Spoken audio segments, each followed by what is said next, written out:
एक मुलाकात ऐसी शख्सियतों के साथ जिन्होंने दिया है अपने जीवन को एक नया मुकाम। रूबरू कराएंगे ऐसी कुछ हस्तियों के साथ एक खास शख्सियत के साथ मुलाकात जयदेव पटेल के साथ नंबर 1 इंडिया न्यूज पर। नमस्कार व्यूअर्स, मैं हूं जयदेव पटेल और आप देख रहे हैं नंबर 1 इंडिया न्यूज। आपका एक बार फिर स्वागत है एक खास शख्सियत के साथ मुलाकात प्रोग्राम में।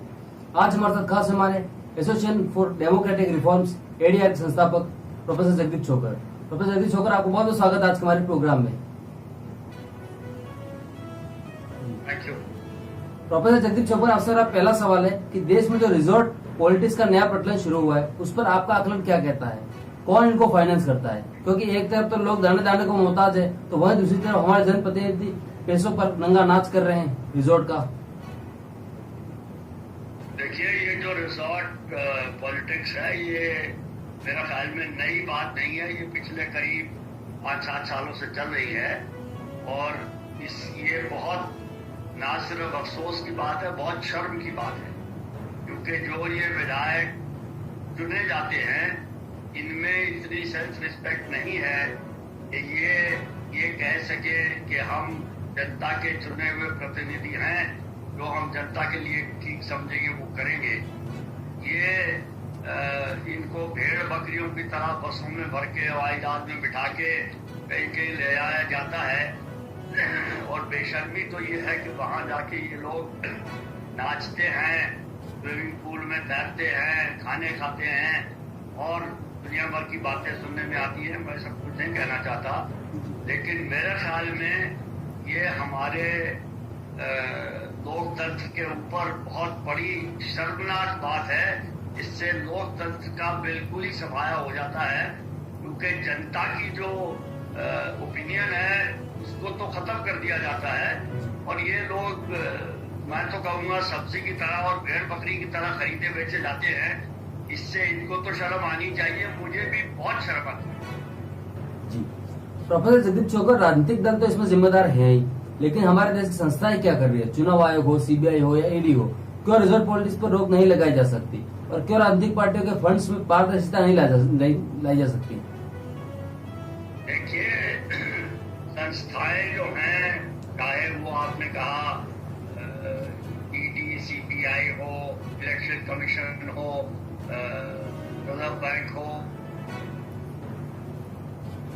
और न्यायपालिका भी और संसद भी हो, इन सब संविधानों इस्तेमाल करके इनको सबको नपुंसक कर दिया गया है। ये कुछ करने लायक रह नहीं गई है।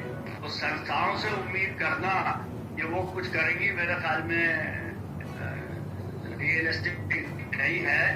मैं समझता हूँ कि ये सारा इसकी जो जड़ है वो ये है कि राजनीतिक दल अपने आप को कानून के ऊपर समझते हैं।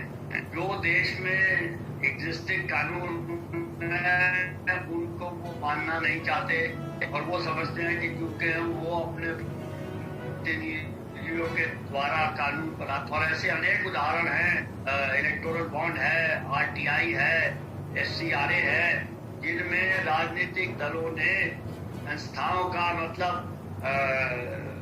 सेंट्रल इंफॉर्मेशन कमीशन का, इलेक्शन कमीशन ऑफ इंडिया और रिजर्व बैंक ऑफ इंडिया का और ये मेरे ख्याल में सुप्रीम कोर्ट का, इन सब के आदेश मानने से सरासर मना कर दिया है।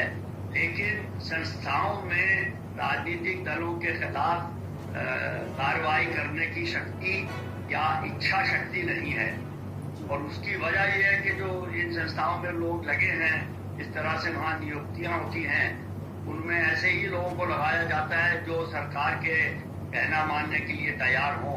इसलिए कोई भी संस्था अपने आप से नहीं चलती, उसमें जो व्यक्ति विशेष होते हैं उनकी वजह से वो चलती है। और अगर संस्थाओं में जो लोग लगे हैं वो अपनी जिम्मेवारी को ठीक से नहीं समझते देश की तरफ, तो फिर ऐसे ही होगा। जी प्रोफेसर जगदीप छोकर, आम आदमी पार्टी का कहना है कि ऑपरेशन लोटस में सीबीआई जांच हो, इसे आप कैसे देखते हैं? क्योंकि एक तरफ जब मनीष सिसोदिया पर जब सीबीआई कार्रवाई करती है तो आपको सीबीआई पर भरोसा नहीं होता है, तो वहीं दूसरी तरफ आप कहते हैं कि ऑपरेशन लोटस में सीबीआई जांच होनी चाहिए। देखिए, सारे राजनीतिक दल इसी तरह काम करते हैं कि जब उन पे आती है तो एक कानून बन जाता है, दूसरे पे आती है तो वही कानून दूसरी तरह से इस्तेमाल होना चाहिए। तो ये तो राजनीतिक दलों की वो क्या कहना चाहिए, एक मुंह से दो तरफा बात करने की आदत है। इसके बारे में कुछ भी कहने की जरूरत नहीं है। ये सबको पता है कि हर राजनीतिक दल जो मापदंड दूसरे दलों पे अप्लाई करना चाहता है वो अपने ऊपर नहीं अप्लाई करता। ये तो जिसको कहते हैं हिपोक्रेसी वही है। और इसमें सब दल शामिल है, चाहे आम आदमी पार्टी, चाहे बीजेपी, चाहे कांग्रेस या जनता दल या तृणमूल कांग्रेस या डीएमके या कम्युनिस्ट पार्टी, सबका एक ही हाल है। तो कोई भी राजनीतिक दल ये ऐसी चीजों से बचा नहीं रहा है और किसी भी राजनीतिक दल को दूसरे दल में गलती निकालने की नैतिक शक्ति मेरे ख्याल में तो नहीं। प्रोफेसर जगदीप छोकर, आपसे मेरा क्लोजिंग क्वेश्चन है और ये सवाल मेरा 2024 के लोकसभा चुनाव से जुड़ा हुआ है, क्योंकि कल जिस तरह से नीतीश, तेजस्वी और केसीआर ने एक साझा प्रेस कॉन्फ्रेंस की, विपक्ष को 2024 लोकसभा चुनाव से पहले एकजुट होने की जरूरत है, ये बात कही। इस पर मेरा सवाल है कि नीतीश, तेजस्वी संघ केसीआर ये 2024 का नया दाव है क्या, और क्या आपको लगता है कि विपक्ष एकजुट होगा 2024 से पहले, और अगर एकजुट होता है तो विपक्ष का प्रतिनिधित्व कौन करेगा, क्योंकि इस समय विपक्ष जितनी पार्टियां उतने प्रधानमंत्री नजर आ रहे हैं। देखिए, इसका जवाब तो किसी पॉलिटिकल पार्टी के पास भी नहीं है, मेरे पास क्या हो। विपक्ष में बहुत से ऐसे लोग हैं जो अपने आप को प्रधानमंत्री मानने के लिए सबसे ज्यादा उपयुक्त समझते हैं। तो दिक्कत यही है कि अगर विपक्ष इकट्ठा हो जाए, ये छोड़ के कि भाई प्रधानमंत्री कौन बनेगा और किसकी पैर किससे ऊंचा रहेगा, किसकी मूछें ज्यादा ऊंची रहेंगी, अगर ये छोड़ के देश के हित में विपक्षी दल इकट्ठे हो जाए वो तो कुछ उम्मीद हो सकती है, लेकिन मुझे इस समय उस बात की उम्मीद नहीं लगती। दूसरी बात यह भी है कि अभी 2024 इलेक्शन बहुत दूर है। उससे पहले कौन अपने किस स्ट्रेटेजी को इस्तेमाल कर रहा है, क्या नेगोशिएशन टैक्टिक इस्तेमाल कर रहा है, राजनीतिक दलों का और राजनीतिक का दिमाग जैसे चलता है वैसे मेरा नहीं चलता। तो मैं ये नहीं समझ पाता कि वो क्यों कर रहे हैं, क्या कर रहे हैं।